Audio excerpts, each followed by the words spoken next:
before, I could be in my shorts and take my shirt off because I was outside. And I debated not wearing a tie today. I thought, yeah, I'll give it a shot and see if I can do it. If it's like this next Sunday, I'll have a shirt on, but I won't have a tie.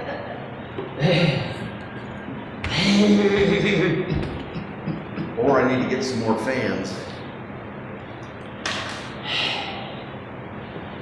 Actually, I need some. I moved that closer to the pews so they can get some more air. Yeah, I'm going to take that direction.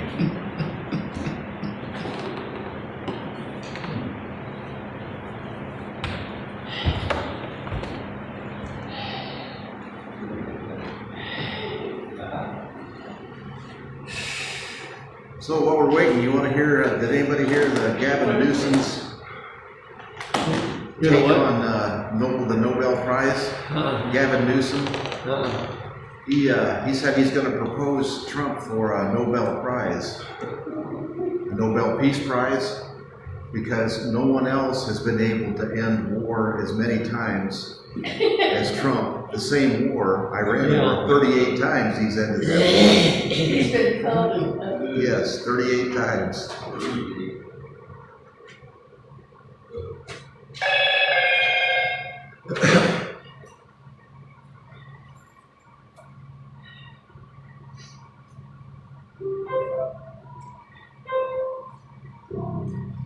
We're talking about, we talked before, we're going to talk today about inequality, which kind of goes with July 4th. We're going to do a little skim over history from the Gilded Age to the New Deal, and then to the Reagan years.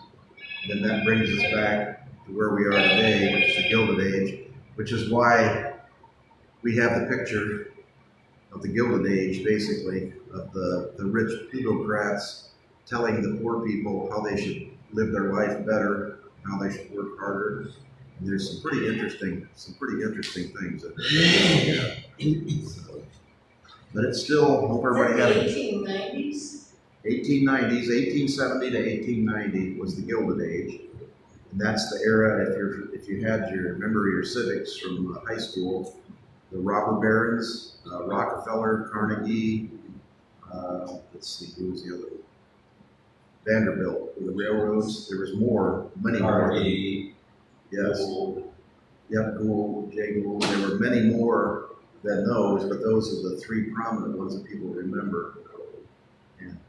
And they, by buying politicians, by basically by hook or by crook, basically, there were no rules and regulations at that time. It was capitalism, which was to make as much money as you can. And a bunch of things kind of happened at the same time. That created industrialization. In other words, when they had oil to power the machines, steel to make the machines, railroads to carry the people and the goods and the machines from one place to another, you needed employees to do all that. And it just so happens that when you brought machines into farming, instead of having people go out picking corn an ear at a time with a hired man, you had a corn picker to do it. Or when you were out planting corn, putting the stick in the ground and dropping a corn seed in the hole, now all of a sudden you had a machine to do that. What does that mean? You don't need as many people on the farm, so you had leftover labor and they put them to work in the factories. The difference was, when you worked on the farm, you had a place to live, you had all your meals, you had family and support groups around you. When you moved into town and lived in a tenement that the owner of the factory owned, you had no support groups and you had no one to take your side and to provide for you if you lost something. So that's kind of what the New Deal was created to stop or to help. So we just went through the whole thing. It'll be a little more intricate as we go along. Okay, welcome to First Universalist of New Madison on this sticky summer day. Lots of rain, lots of wind. Some places got rain. We got over 1.5 inches. We got 1 inch last night and 1.5 inches the night before. But Eden didn't get a drop. They had wind and they had clouds, but they didn't get a drop of rain. And I noticed up at Wayne Lakes, all my plants are out on the patio, and I usually water them every day when it's like this. They were all dry as a bone, so it was just a cloudburst that came through between Greenville and Arcanum and basically drowned us. West Alexandria was flooded last night. What was? West Alexandria. West Alexandria was, yeah, and I saw somebody said 35 around Eaton somewhere was flooded. It showed a picture of a car actually underwater, so it was, the weather's getting more unstable, more unstable all the time. I have a question. I came through New Madison noon, Thursday or Friday, close to noon. Every fire truck and ambulance and everything was down here at the stoplight. They even had a ladder truck with the extended ladder sticking out toward, I think, toward that White House. Which day was that? Thursday or Friday, I can't remember. I should have written it down. Last Tuesday night was one on South Main Street. There was one Yeah, beside me. beside you. Uh-huh. Some kind of emergency or a fire. Smoke in the attic. Oh, okay.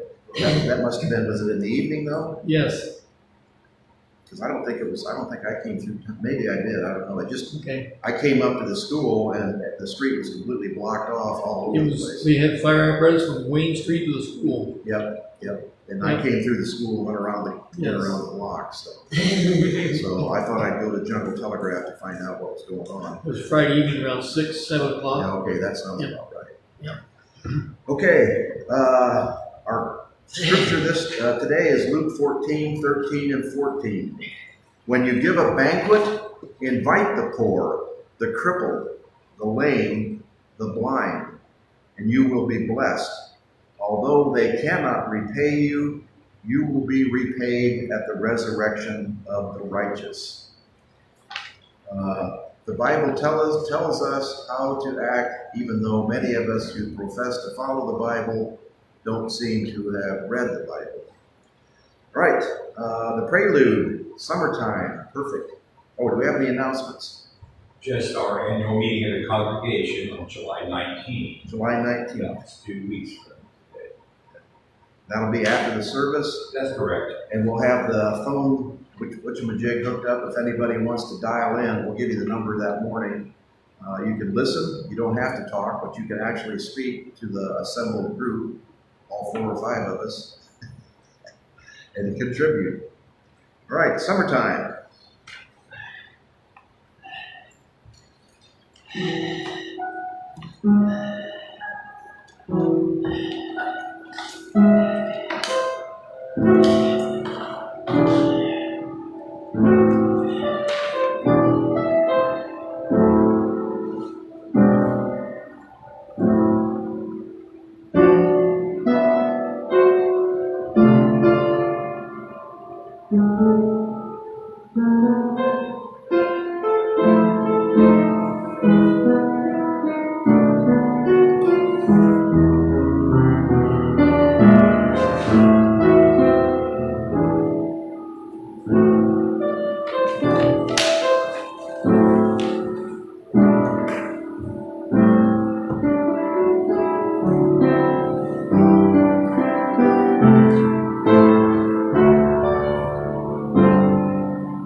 Okay, our chalice lighting, It's Good to Be Together by Allison Wooler.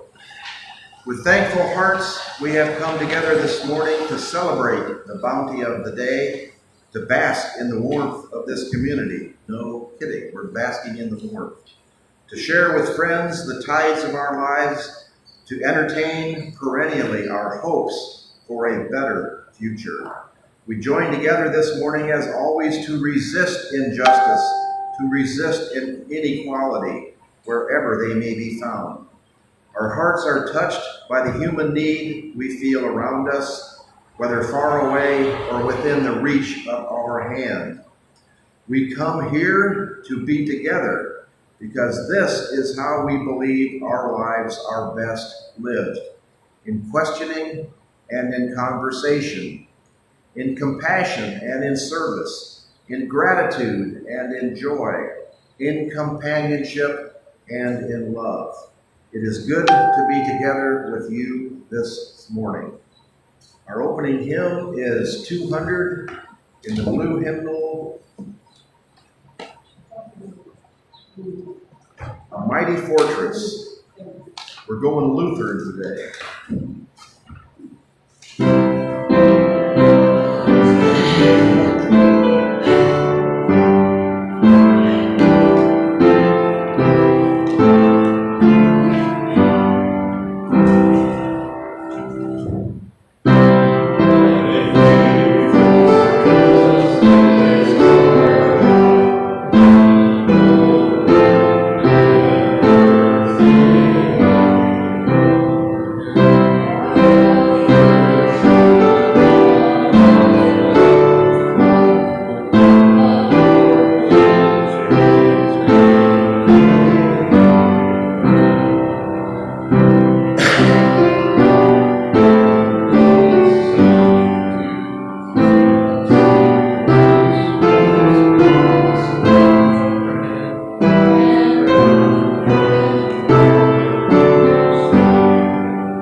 And you know the reason it's called the Lutheran hymn is because it was written by Martin Luther, 1483 to 1546, and translated in the 1800s, 1850 or so, translated into English.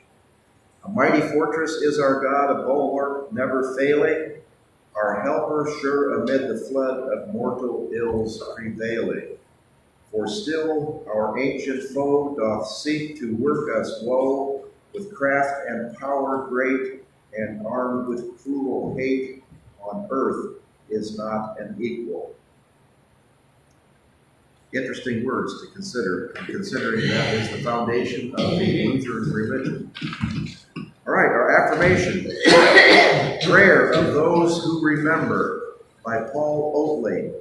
God of our hearts, God of our understandings, God who gives us hope and inspires us to commitment, God who commands us to remember. We come together today with hearts contrite and broken. We come together with minds awake, comprehension striving against incomprehension. We come together in hope, growing in the fertile soil of our dedication to prevent future atrocities. We come remembering all those lost to past hatred and indifference. We feel deeply the call to remember those lost in camps and ghettos, in streets and forests. Their sheer number leaves us reeling. Each one was truly a unique world of possibility forever lost to us. We also feel the call to honor the lives and legacy of those who survived. May we learn to carry their worlds that were cut short. May we turn from apathy and prevent the growth of hatred and inequity. May we become worthy of the duty of remembrance that is ours. May we never forget them. Let us make this world a place where the cry, never again, is not uttered in vain. And in promise, let the people say, Amen. And the people said, Amen. There you go. We're getting blacker all the time. Joys and concerns.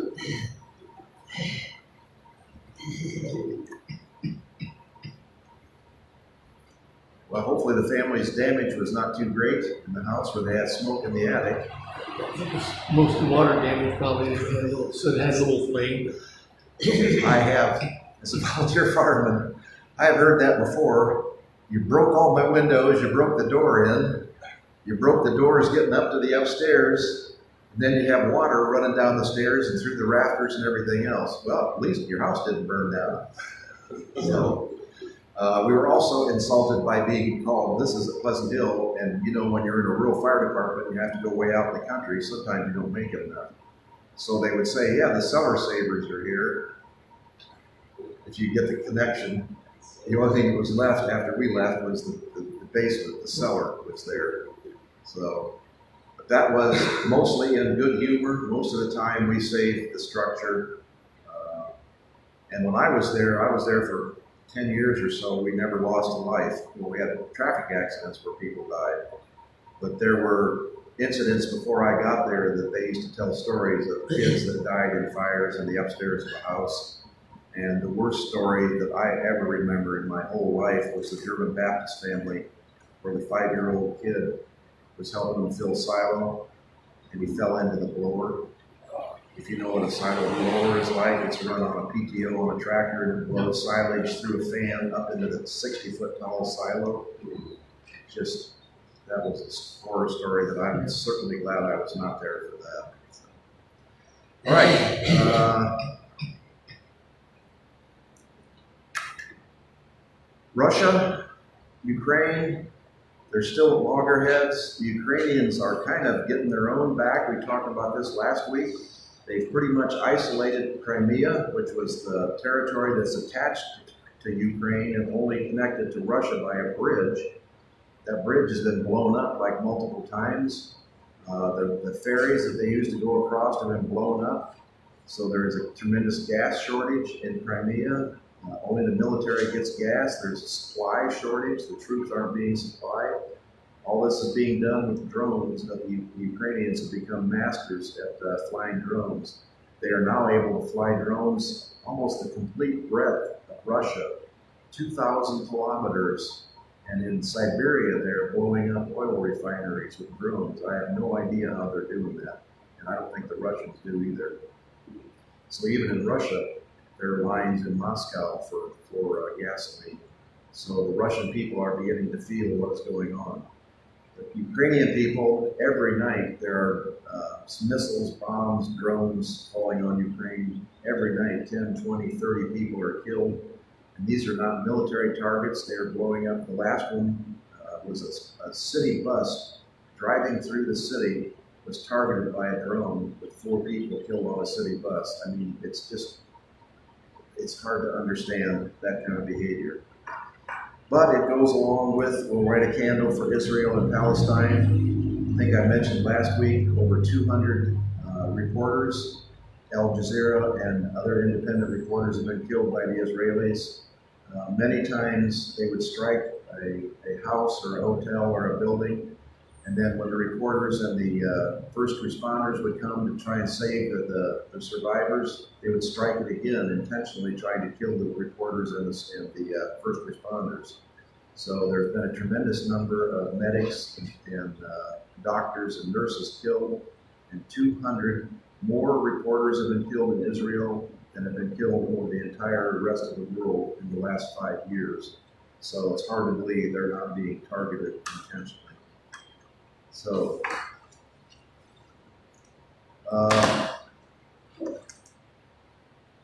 interesting occurrences for the 4th of July, the 250th anniversary. I went to the parade in Eaton. That was a fun time.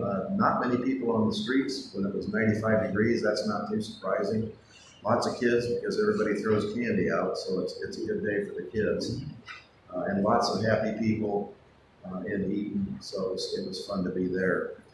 The Celebration 250, if you saw what happened at the presentation that was done at Mount Rushmore, if I put a picture in here, I'm good.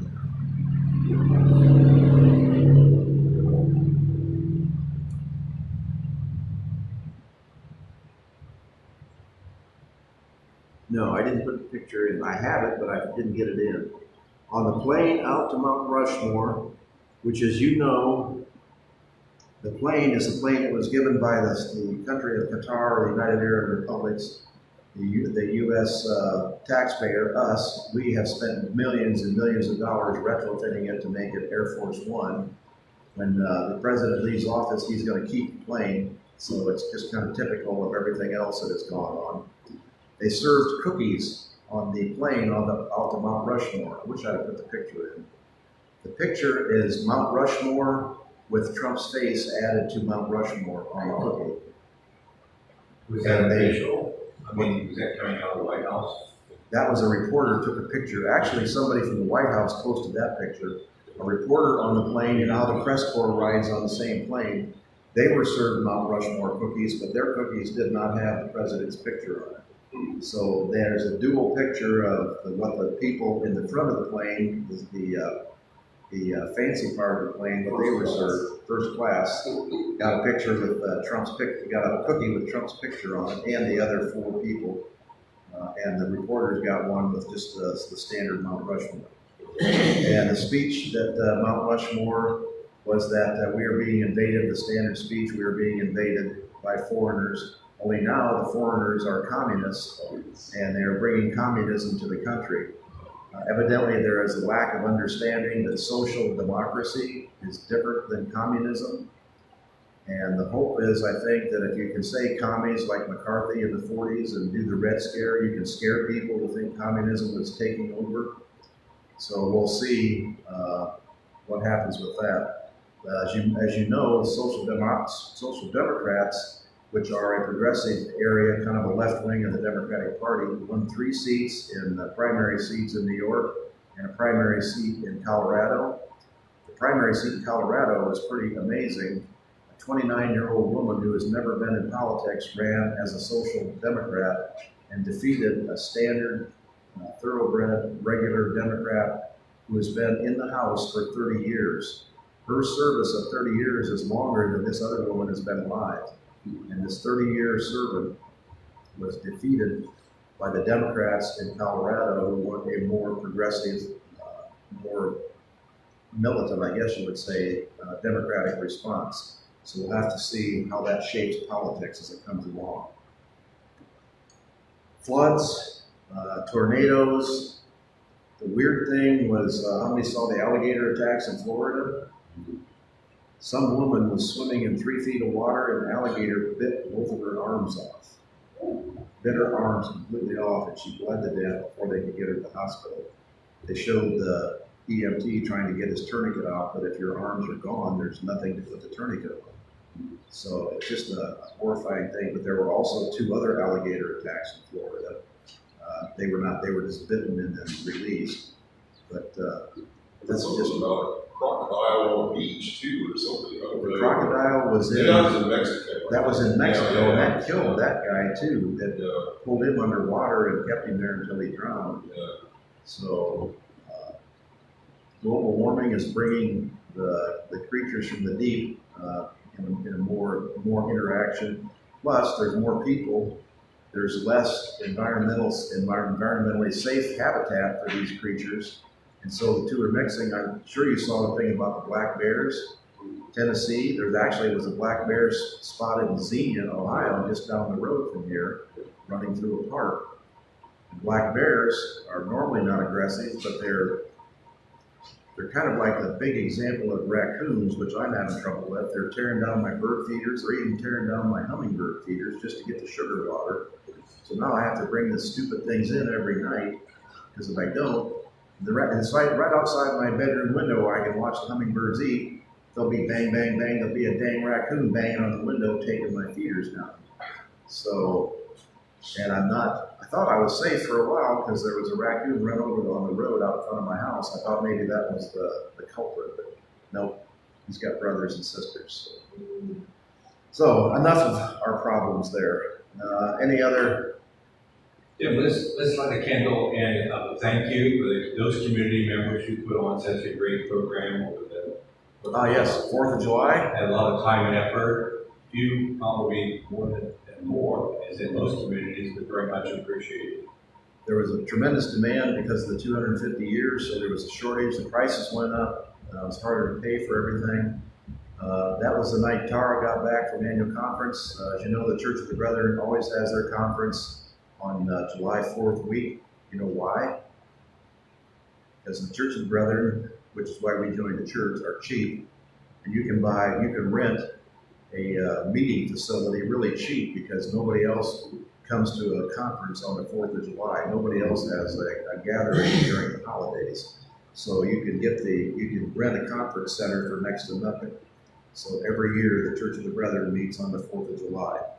This year they got out early. She got home the 4th or the 3rd, and she was too tired to come, and I wasn't going to just walk off and leave her, so I missed coming to the church and seeing everybody pack our parking lot, which is usually where they park to see over at the school. And I see the neighbor was aware of that because he put up stakes and rope to keep people off his yard, which I thought was kind of interesting. So that actually, I had thought about that in the past. That actually would be a moneymaker. We could charge $5 to park and see if anybody would pay it. I think a few years back. They tried that? That was proposed. Yeah, there's really no point in that because you can park any place else in town. Actually, before I was coming here, I used to go to the gas station, just park on the side of the road. That's a real good vantage place there. And you can get out of town a lot faster if you park here in the parking lot. There's a big traffic jam when it's over.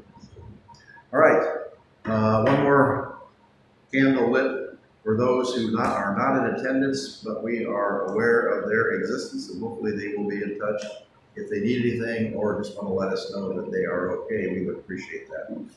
Our children's story is how many saw the CBS News, and it wasn't news, it was the Walt Disney preparation last night. This is really hard to hear, so I'm going to go ahead and kind of narrate it as it goes along. NBC, whatever the guy's name is, that's the presenter for NBC News, or ABC, I mean. Hey, he's a nice guy. They invited themselves to go up to the Statue of Liberty. They actually went up into the crown where you could look out the windows, and they actually were allowed to go into the arm and go up to the torch. And nobody has been allowed to do that since like 1950. So that was pretty incredible. And this is him going up the stairs. The Statue of Liberty was donated by France. Eiffel built the inside. Bertolli was the one who did the sculpture. Originally, it was meant to go to the Suez. It was a British sculpture. The British were buying it to send to the Suez Canal. And that's the reason Lady Liberty is dressed in a gown, because it was supposed to be more of an Arab influence. That was canceled, and so the French decided to give it to the Americans as a designation for July 4th. It was supposed to be 1876. It didn't make it till 1878 because of the construction. But the skin is copper, the thickness of 2 pennies. that entire skin over the whole thing. And if you notice, you can see earlier, there's thousands and thousands of rivets that hold that skin on. And then Eiffel built the tower the same as he built the Eiffel Tower, built a steel structure on the inside with legs and everything else, and the support structures to hold the skin up. And then to go up to, there's a diagram of the scaffolding and how it goes up into the arm. And you'll see that the steps into the arm are narrow, tiny, winding, but the views are just unbelievable. And the spirit of 76, 250 years, we are still striving to keep that spirit alive, no matter how hard forces are in opposition to that. If you saw, there were two different 250-year anniversary groups set up. 10 years ago, the government set up one to manage the celebration. Then the new administration set one up last year and kind of made the name similar and sent out appeals for funding. So people didn't know, they thought they were sending it to the official government one, and actually the money was being sucked into this private one, which is what funded the extravaganza on the national lawn at the reflecting pool, which had very low attendance. The sad thing was for that one, there was huge thunderstorms in Washington, D.C. last night. The Park Service initially told everyone to seek shelter, that the situation was closed because it was too dangerous for people to be there. The office of the White House countermanded that order and told people to come back because the president was going to give a speech and they needed to have people there to see it. So in the face of threatening weather, the orders were countermanded to evacuate to a place of safety. That is kind of a good exact picture of where we are.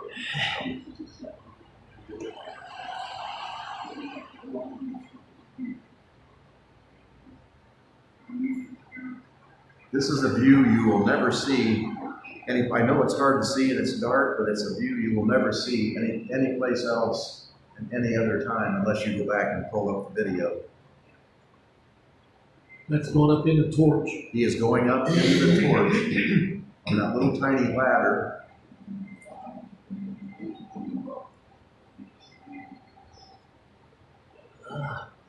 But the cameraman had to go up first. The cameraman, well, if you notice, the cameraman went up first and took a picture, and then they all went back down again. And then the cameraman was underneath him and took a picture of him going up again. That's the whole thing about photography.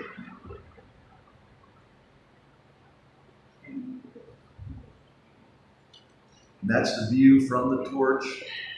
They talk about that is the view that immigrants to the United States saw when they came into New York Harbor. When they built that statue, they had no idea we were going to have the immigration situation we were going to have. That was something that was just a fortuitous coincidence. And he's talking about the Statue of Liberty sways about 6 inches. That flexibility was built into it so it would withstand the high winds of the harbor.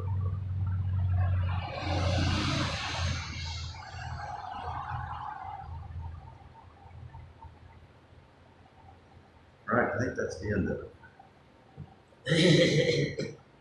Did you see the couple that was on top of the Empire State Building last night? Yes, if you saw the news, That just scared the hell out of me. I couldn't see this. the very top of the tip top of the radio tower. Oh, And then, but it was a theatrical presentation because the news said he got down on one knee and proposed to her. I think the report is they've been married for years. It was more of a publicity thing that they wanted to do. But if you notice, they unfurled a banner about love conquers all. So they had, their motives, I would say, are pure. So, okay. Income inequality, people versus the powerful. Just as an example of what is inhabiting our existence day by day, week by week, month by month, the 4th of July last year, let me go back.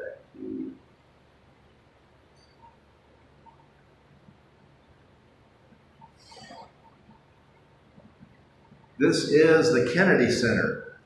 Last year, a free, family-friendly celebration at the Kennedy Center with a live concert broadcast from the National Symphony Orchestra, by the way, whose future is now in doubt. This year, instead of the scheduled closing, as you know, because Trump's name was removed from the Kennedy Center, he said he was closing the Kennedy Center for renovations. There would not be any more productions at the Kennedy Center, and also because all the productions canceled and withdrew from the Kennedy Center. Kennedy Center would be closed July 4th for 2 years for reconstruction. It turned out, instead of the scheduled closing, the center is selling premium viewing spots for the National Mall fireworks, where Trump is expected to speak. A $25,000 presidential package includes premium catering and cocktails, a temperature-controlled lounge, and unparalleled views of the monuments and fireworks for only $25,000. The next tier is a $15,000 vice presidential package. General admission starts at $425, and children get in for the low, low price of $125 apiece. That is what has happened to the People's Place, the Kennedy Center. A perfect example of 4th of July in the year 2050. Most of the reservations, minus the children's tickets, are tax deductible. The top tier $25,000 package includes a charitable contribution of $19,000, according to one of the Kennedy Center's listed tax deductible amount, which, if you pay attention, which is how rich people stay rich, they supposedly donate money, which they do, but that money that they donate comes off the taxes that they would have then nominally paid. So it's money that they would lose anyway, and they don't have to pay taxes. The government loses the money, and the individual donor, which is the management of the Kennedy Center, which is managed by you know who. And this is how it works from sea to shining sea, from coast to coast. The U.S. income divide has not always been as vast as it is today. Like most else in history, it seems to move in cycles. The easiest to recognize is the staggering inequality of the Gilded Age in the early 1900s. Social movements and progressive policymakers have fought successfully to level the top down through taxation and level up the bottom through increased unionization and other reforms. But beginning in the 70s and 80s, these leveling devices were overcome as we get to the 80s by Reaganism.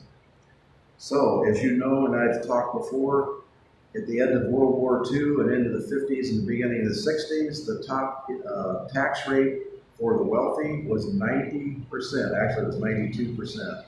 92% of your after expenses income was paid to the government for the wealthy. Now, obviously, they didn't pay that much because they had accountants and ways to deduct and ways to donate money and take that off their taxes, but that was what was on the books. So they paid more than they pay today. During the original Gilded Age, which was 1870 to 1914, the top 1% of Americans held roughly 45% of the total wealth, a wealth to income ratio exceeding 400%. What were the causes for that? That's basically going to repeat that. The top 1%, and we're going to talk about what that top 1%, actually now, in these day and age, is the top 1/10 of 1% are the billionaires that inhabit the country. Industrial monopolies, regressive taxation, and rapid economic growth. Regressive taxation is the opposite of progressive taxation. Progressive means the more you earn, the more you pay. Regressive is the opposite. The more you own, the less you pay. That is what we have now. The tax rate for the wealthy has been going down and down and down from 90% to 50% to 40%, down to 30%. And as you know, those percentages are reduced even farther by deductions, by ways to manipulate. The most interesting thing I saw was people like Bezos and Tesla guy. They don't actually get a salary, they borrow money from their companies, and then that money is considered a loan, and it's not repaid, they just get to use that money tax-free, and the companies pay for it. It's a pretty amazing little trick that the rest of us don't seem to be able to do. If you want to borrow money on your house, a home equity loan, you actually pay the interest on it. The bank's not going to let you take that money without paying interest on it. So there are ways that you can be wealthy, have more and more money all the time, and still not pay any taxes. That is one of the things the progressive, when we talk about the social democrats, that's one of the things they are pushing, is to make taxation more progressive. All right. One of the things that caused that, though, was industrial monopolies, taxation, economic growth. One person controlled the steel, one person controlled the railroads, one person controlled oil, banks, which would be Carnegie, Vanderbilt, Rockefeller, Morgan. You might notice a slight difference from today's billionaires. You might know what the difference is. These robber barons at the end of their lives gave back. And it wasn't for tax reasons because they weren't paying taxes in the 1890s. It was because they had some sense of loyalty to the country, some sense of maybe they went to church every Sunday and they listened to what the pastor told them. Anyway, these people set up trusts, they set up foundations, they gave away millions and millions. Everybody has seen Carnegie libraries all over the country. Almost every small town has a Carnegie library that was built and funded by the Carnegie Trust. That is pretty incredible. The Rockefeller Center, the Rockefeller donations are worldwide. J.P. Morgan, there's a trust that donates money out of that. None of that is happening with today's. Well, there is one. Does anybody know the one extreme amount of money that's being given away now? Gates's wife. Not Gates's wife. Yeah, Gates's wife. They got divorced, and she's giving away billions and billions of dollars. The Gates Foundation still gives away money, but nothing. But she's giving away billions of dollars. Billions of dollars. Or is that Bezos' wife? One of the two got divorced, and the wife is known as one of the greatest charitable givers ever. Almost compared to, if you remember another one, Joan Kroc. Ray Kroc was the founder of McDonald's, made billions and billions of dollars. His wife has given away huge amounts of money. It's not that it's unusual, but it is usually, interestingly enough, the wives or the divorced wives or the widows' wives who have donated this money. It's not been the people who made the money. There is some intrinsic drive in these people. They seem to never have enough money. The more money they have, the more money they want. You can see that by what is happening now. Overview of the Gilded Age. Roughly spanning 1870 to the 1900s, rapid industrialization, urbanization, economic transformation. And the way that happened was, as we talked about before, as in the farming area, the rural areas industrialized, they didn't need as many farm workers. The workers in town, the people in town building all these machines needed the workers, so there was a transition from farm to city. Instead of having an individual place to live on the farm with your own garden patch and you could raise a pig or chickens and have your own eggs, they were crammed into these tenement houses. The other thing they did was they brought in, this was a time of tremendous immigration in the United States from all over the world, primarily Italy, Germany, Eastern Europe. There were tremendous, even from Japan, not Japan, but China, for the railroads on the West Coast. Immigrants from all over were jammed into small places, but they worked cheap and they worked hard. So that brought down wages as they went along. And that's what we got into when they started creating the new legislation. What was one of the first things they tried to control and outlaw? Child labor. Children were used in factories because they were small, they could get into tight places, they had small arms and small hands, they could put nuts and bolts and thread lines into places where big adults couldn't fit. But they got trapped in the machinery and hurt, and they just lost their job and left. They were thrown out as useless. One of the first things they installed was child labor laws that prevent children from working. And what is happening now under our conservative government in Ohio and all of the other red states, they're canceling the child labor laws. 13 and 14 and 15-year-olds are now in Ohio allowed to work till 9 o'clock every night in a fast food restaurant, and they get reduced wages. They don't get Ohio's minimum wage of 10 and a quarter. They are paid 7 and a quarter. So people who need a job, and all these jobs, not all these jobs, but many of these jobs are subsidized by us, the taxpayers. You understand how that works? These people make minimum wage. They can't afford insurance. They can't afford food for the entire family. So they go on food stamps. They go on Medicaid. All that is paid for by the taxpayer. And everybody complains about the payments that they make. But we are subsidizing corporations that hire people at a lower than subsistence wage. These corporations are getting a free ride because the rest of us are paying to support their employees. It seems like a backward situation if you look at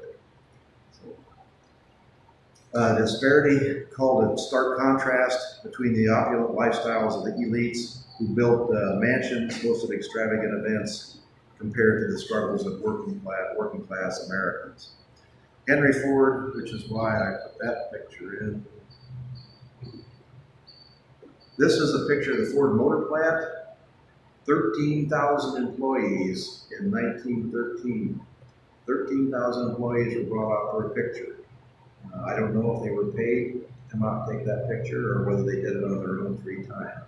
Henry Ford is famous for doubling the wages of his employees. How much were they making before? $5 a day. How much were they making after he doubled their wages? $10 a day. What's the standard reason that he thought he doubled the wages? The reason you will hear from the capitalist boosters was so that his employees could buy a Model T. His employees made enough money to become consumers and started buying all the things that were purchased. Toasters, refrigerators, all the things that were being manufactured that nobody ever had before. Employees had to be paid as much. What they don't tell you is one of the reasons that Henry Ford doubled his wages for his employees was the turnover in his factories was unbelievable. People came in, they worked in sweaty conditions, they weren't making any real money, and they couldn't live, so they departed and went to somebody else.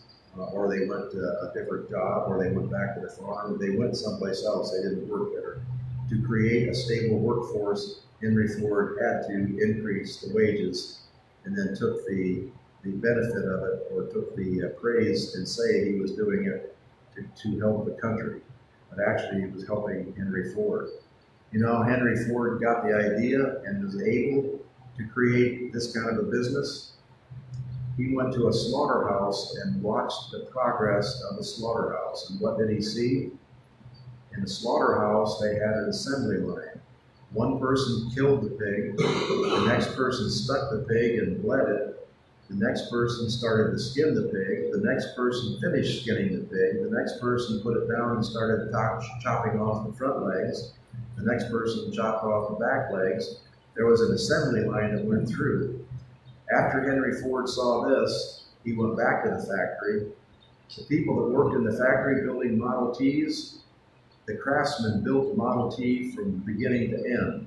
It took 12 and a half hours to build a Model T when all the parts were there and you just had to assemble it because one group of people built every car. He started the assembly line where one guy put one wheel on, one guy put a transmission in. The assembly line that you see today when you see the pictures. Instead of taking 12 and a half hours, they could build a Model T in an hour and a half, which meant Henry Ford was making even more money, at even paying $10 an hour, because he was putting out 10 times as many cars in a workday. People who are industrialists, people who are getting rich, are not getting rich just because of pure greed. They are applying intelligence and planning. And also they're working the government. Today they work the government by getting government tax breaks. They bring a factory through your area, and they say, we will bring the factory only if we don't have to pay taxes on it for 2 years or 10 years or 20 years or 30 years. And then at 1.5 years or 9.5 years or 15.5 years, they pull up stakes and go someplace else, and nobody ever gets any tax money out of them, and they've got the whole thing paid for and made the money the entire way along. There have been example after example after example, and sometimes they don't even do anything. I can still remember Reed Hospital when it was abandoned and they built a new Reed Hospital in Richmond. That huge monstrosity of a mausoleum that was the old Reed Hospital, built on and built on. An investment group bought it. They were going to transform it into elderly living places. They were going to transform it into a venue for performances.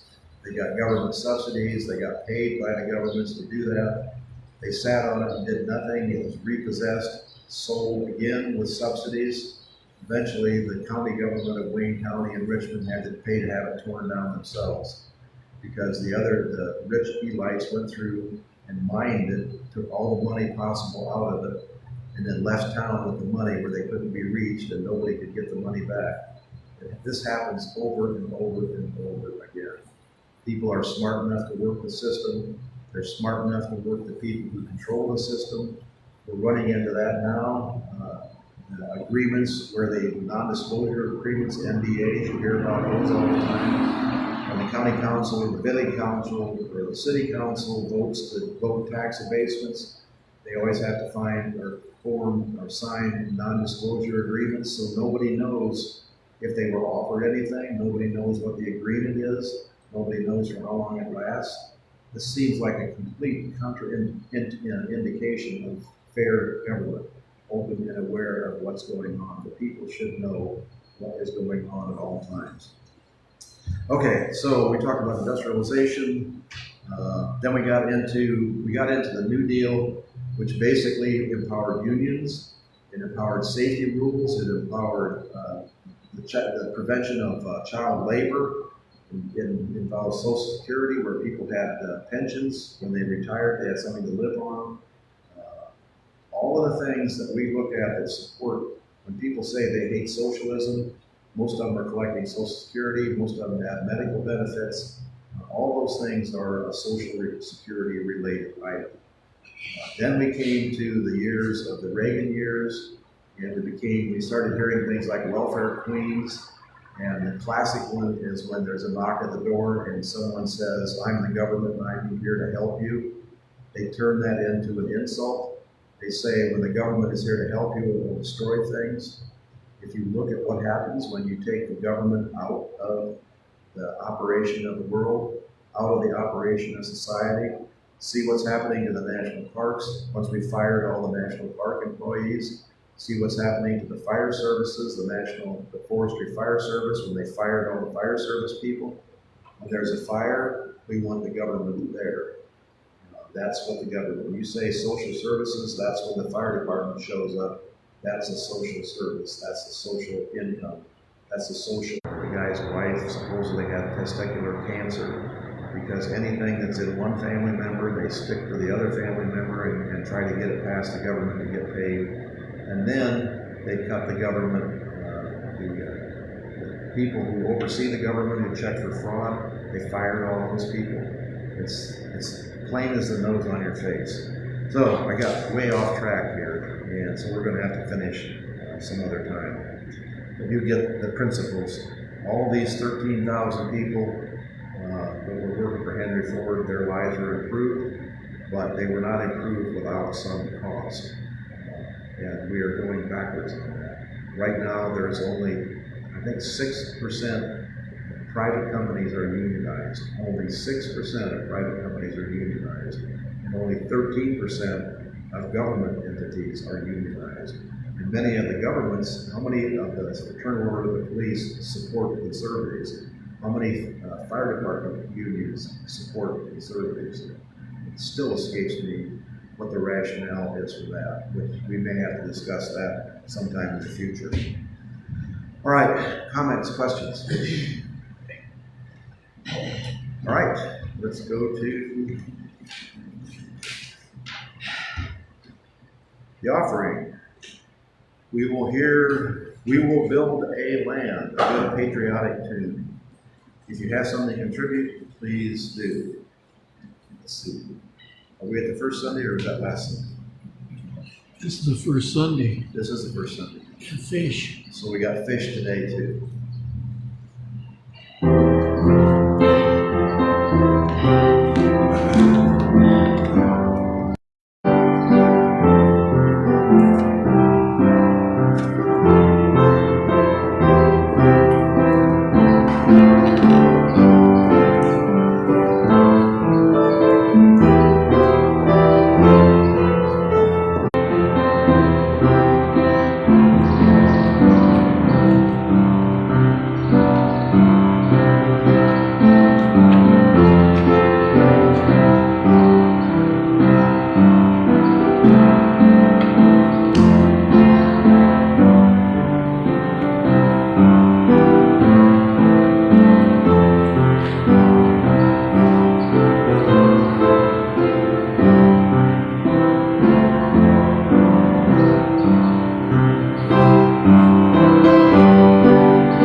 The closing hymn is 318, We Would Be One.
one as now we join in singing our hymn of love.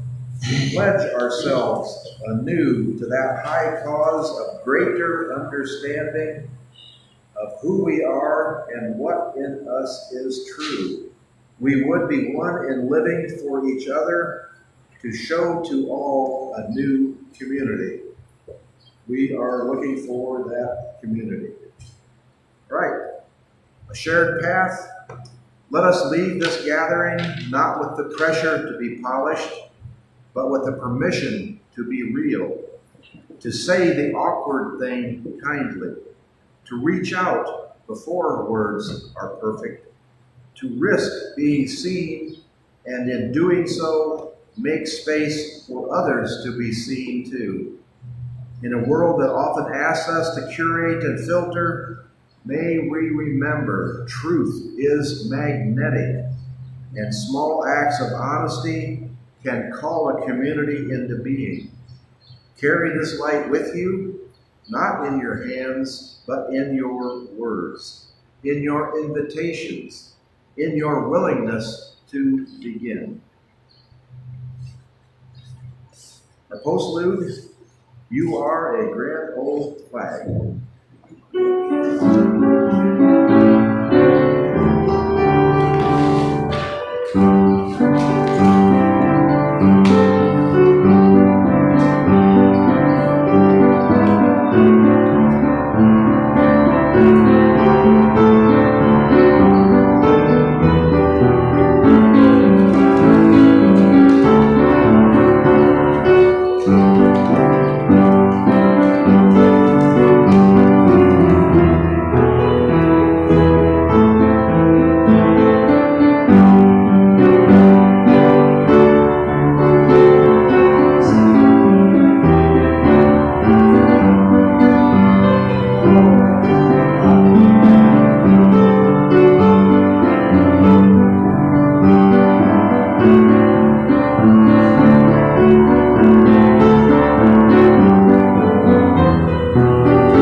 Picture, I put it at the very end. All right, that is the cookie that is served on Air Force One, and you can see the addition, and he has actually proposed, no surprise, that his face be added to Mount Rushmore. The people who are architects and who are in charge of the park, which, let's just go back there a little bit, there has been no fireworks at the park for the last 20 years. Why? Because of the danger of putting fireworks at the park in these natural forests, which are dry as tinder. It was too dangerous. So what happened this year? Fireworks. The White House overruled and then said, blow the fireworks. We're going to have tremendous fireworks. If there's a fire, that's the National Forest Service responsibility to put it out. So it's just, and there's many other reasons. The Native Americans, when you use it for a religious place, they were opposed to it, whatever. So anyway, you have, and you notice the coloration, they even got the coloration right. He changed the colors on Air Force One, his personal Air Force One. It's got to have his colors. Everything has to be about him. This is the cookie on this side, still has Air Force One, but the Mount Rushmore has not been changed. This is what was given to the reporters. The reason they say it can't be done is there's not enough granite left to carve a new head on. And if you start doing that, you're going to destroy the other heads because they're going to fracture and come apart. Would it surprise me to see them to try to do that anyway? No, it would not surprise me a bit. So we'll just have to see how this plays out. He had to be front and center anyway. He has to be front and center in everything. Every single thing is about him. The new $100 bill, they came out with a facsimile of the new $100 bill with his picture on it. It's just, and you heard about he made $1 billion on the crypto coins, $1 billion privately on crypto coins. And he changed the rules to allow crypto coins. Before, the federal government said they were not legal tender. And he said now anybody can invest in crypto coins. You can put it in your 401, you can put it anywhere else. What's been the result? All the people that invested in crypto coins in the second tier, the first tier bought them cheap and sold them expensive. The second tier bought them expensive. Now they've lost most of their value. Once again, and what I don't understand is, why would people do this over and over again? Why would people buy a Trump watch for $600 that doesn't have a T on it? You seen that? The Trump watches say rump. They don't say Trump. Don't have a what? A T. Oh, It's a gold-looking watch. It's supposed to say Trump on it, but it says rump because they didn't put the T on it. ah, They paid $600 for a Trump watch. It says rump. So, all right. Actually, I meant past because here's I'm doing, you know who this is. This is Sergeant Reckless from the Korean War. The filly that they bought at a Korean racetrack, a has-been racer, made 102 or 103 trips to the top of a Korean mountain, carrying ammunition up and bringing wounded Marines back down. I thought that was about as patriotic as you could possibly be as a horse. Picture of a horse with a flag on it is not as patriotic as a horse who did service. And this was, they sent Reckless to the top, and Reckless came back with nobody guiding Reckless. Reckless knew the path, knew what she had to do. She was wounded multiple times with shrapnel and still carried out her duties. Retired to the National Cemetery and then stayed there in a retirement until she died. So, happy 4th of July to Sergeant Reckless. All right, cookies and coffee. Try to stay cool. Hopefully you had a good 4th. It's still the 4th weekend, so you can go you can cook out again if you want. yeah, yeah.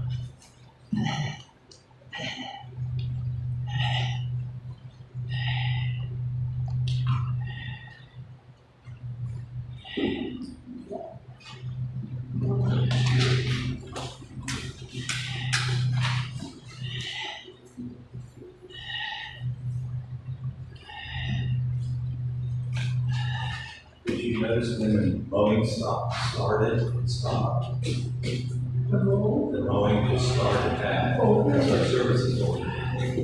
Somebody was mowing during the service. I stood out there until I watched him. This is our neighbor. Well, I stood and watched him until I got he looked up, and then immediately, of course, he looked down, and then went over to the other side of the house and mowed another 5 minutes, and then stopped. Now he's consumed it.